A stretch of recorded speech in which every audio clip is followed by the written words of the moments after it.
And now, it's time for another Dice Tower review with Tom Vasel. Hey folks, I'm Tom Vasel, and today we're taking a look at Stellar Leap. Stellar Leap here, designed by Carla Kopp, illustrated by Tyler Harris. Discover new planets, complete missions in this family-friendly space exploration game. This is a game where you're going to go out, complete missions, fight other people, but mostly manipulate dice. You're going to have these dice, and you're going to be able to mess with these dice and then get resources so that you can mess with the dice some more. Let me show you.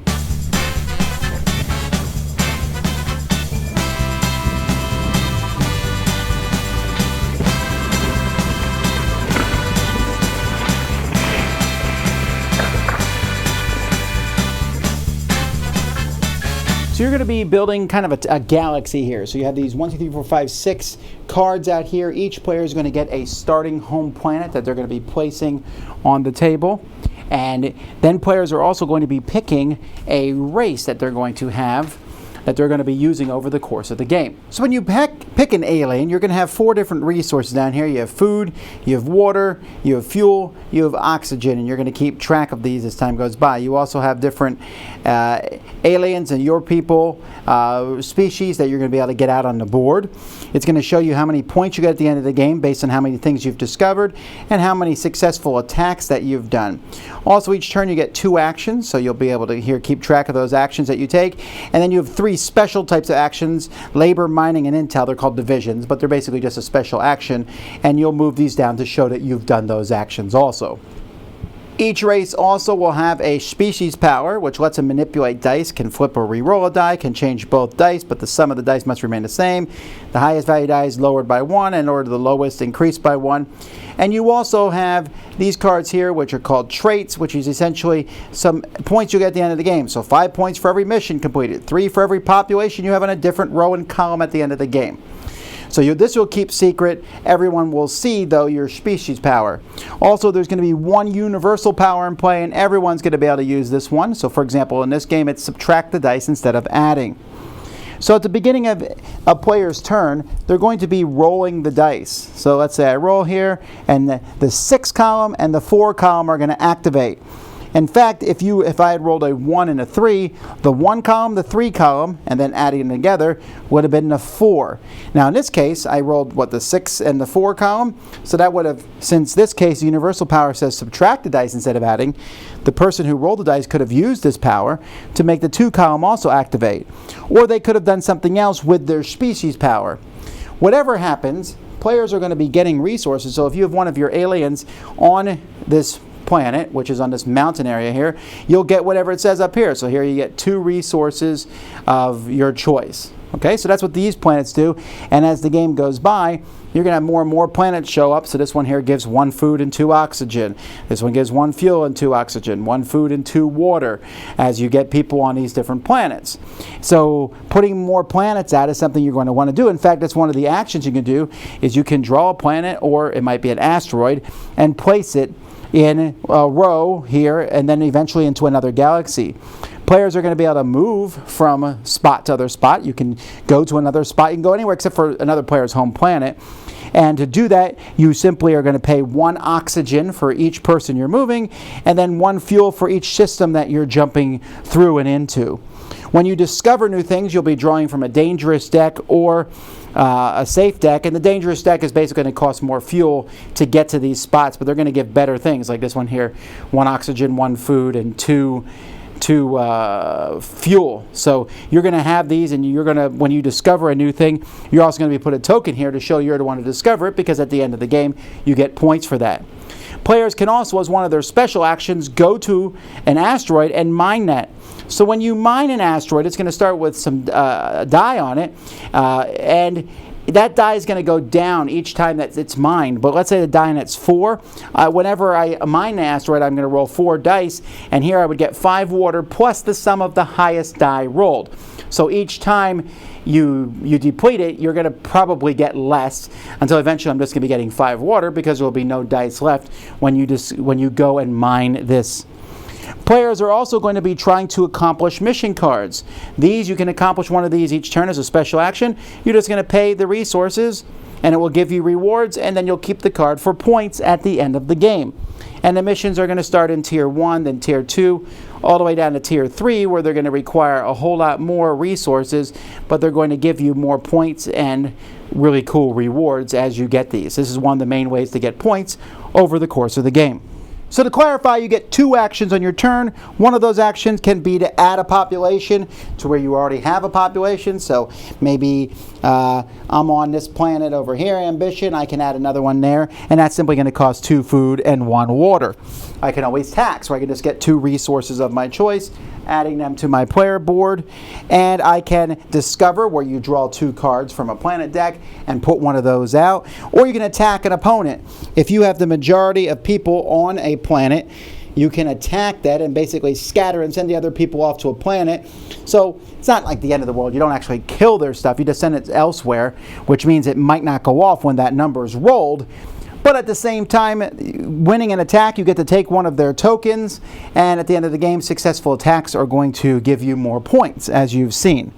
So those are the regular actions you can take. You also have those 3 division ones. I've already mentioned one of them is mining a mine. The other one is completing a mission. And then the third one is kind of basically using labor, where you can take one of your workers on a planet and kind of exhaust them. When that number's rolled, they won't go off, but you can do it right away to get some more resources. It's like overworking your people to death. So that's mostly what you're doing. You're rolling dice and then taking a few actions and keep going around the table. When certain things happen, an event card is going to be drawn. And there's various things that will cause events to be drawn. There's a list right here. When the last planet in a solar system is discovered in a row. When all the players at least 3, 6, or 9 population. When 3, 6, or 9 asteroids have been discovered. When a tier of missions is completed. When a planet deck is depleted. So when that happens, you draw the top card from this event deck and do whatever it says. Everyone gets 1 resource for each row that's been completed. All food stores have doubled. Everyone gets 6 food resources. Everyone draws a planet and places it. Anyway, the reason that these matter is because when the 6th event has occurred, well, that's the end of the game. At that point, you'll add up your points that you've done for completed missions and the ones you've gotten for discoveries and attacks, and whoever has the most points is the winner of the game. So there's 5 different races. Each race has a slightly different shaped dude. Like you can see here, these yellow dragons, right? Well, actually, they're not dragons. They're like they're starlings, some sort of bird. But anyway, each one has a different shape and they have different colors. And the colors mostly match, except for some reason, these don't match quite as well. But they work, and I guess they're better than cubes. I like how the boards have these recessed things in them so that you can easily move the cubes around and you have a spot. And these action checks, you might, you don't need to do that. Yeah, it really does help a lot. And I do like the artwork, even if this is basically the majority of the artwork of the game. I think the aliens are pretty cool. I wish there was more artwork. I felt like the planets they're okay, right? But the asteroids and all that stuff, I don't know, it just looked a little generic to me. When you put everything out, and these are also very generic looking, I felt like that was a little bit disappointing when compared to the good artwork in the rest of the game. Even like the event cards, like, oh, wow, that's really cool. What kind of event? Just a row of text. I don't know, some more artwork I think would have been pleasing. However, card quality is really good, and overall, it's nice. My only other complaint would be, yay, they have nice dice in the game, and there's not enough of them. You'll find that you'll end up, sometimes you need to roll 3 or 4 dice, and most of the dice are on the board or on asteroids or something. But overall, good component quality. Now, I thought this game was fine. I don't think this game is spectacular. There's a lot of games out there that manipulate dice, and I'm not sure this one has like that oomph to get it over and to be something that I would put into my regular play rotation. First of all, I've already talked about the components, and I think that matters some because, again, I don't think the game looks as stunning on its table as I would prefer it to look at this point. And there's a few things about the solar systems being in different rows, which just thematically, to go from this card down 1 or to go from this card all the way over and down 1 is the same distance. It's just a little... Yes, I understand it game rules wise, but And the resources, there's food and water and fuel and oxygen, and they all have their different uses, but you kind of feel like you're just shifting dials around a lot in this game and moving resources. The dice manipulation also is a 1 through 6, so 6 is obviously the best, right? Because not only every time you roll 6 does it go off, but when you roll 1 and a 5 it goes off, a 2 and a 4, or if you roll 2 3s.